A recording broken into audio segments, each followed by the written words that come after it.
Joining me now, Sheriff Rich Stanek. He's the former Hennepin County Sheriff of Minnesota. Sheriff, I don't think you're sitting back cheering what's happening right now in Minnesota. I think it's horrible, especially because I used to visit Minneapolis all the time when I was a kid, and I wouldn't even visit it now if you paid me.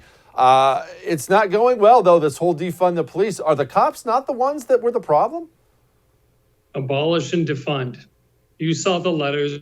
They were 3 feet high on the stage in front of all those Minneapolis city council members saying, abolish and defund our local police department. And that is what they're absolutely trying to do.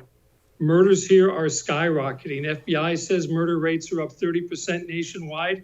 We wish they were only 30% here in Minneapolis. We've had 503 people shot already this year. It is unbelievable what's happening. The city council wants to take control of the police department. They have no plan moving forward if they're successful with this ballot initiative. And, what do you tell the residents of the city, much less the police are putting their lives on the line every single day?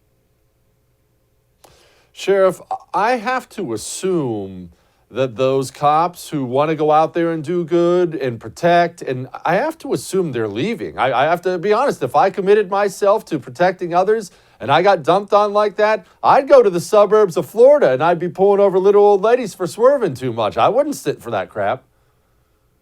Over 1/3 of the police department has already left their ranks in the last 18 months.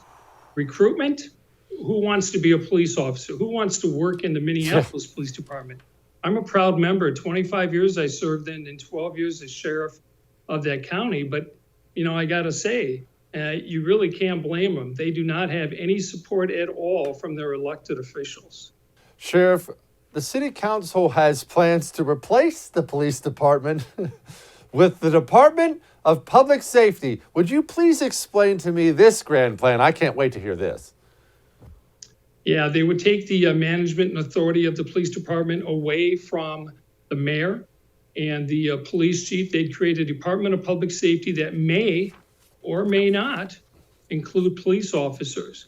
It certainly will include social workers. They can do that now. Many progressive U.S. cities across the country include social workers when responding to mental health calls. The problem is they want the cops to do everything from A to Z. They want us to be the therapists. They want us to be the addiction counselors. They want us to be the mental health experts. They want us to be the marriage counselors.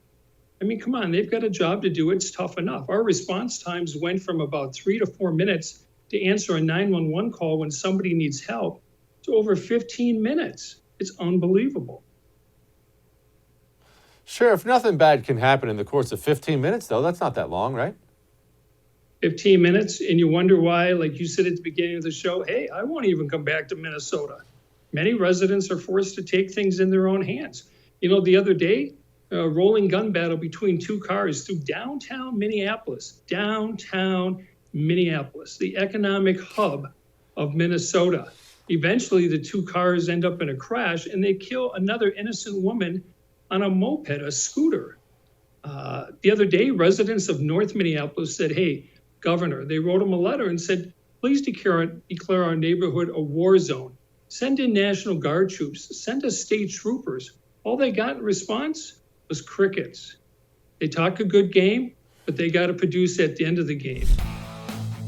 Hey, thanks so much for watching The First on YouTube. If you liked what you saw, go ahead and like and subscribe. You heard me. Like it, subscribe. You'll get a lot more of it and a lot more of me.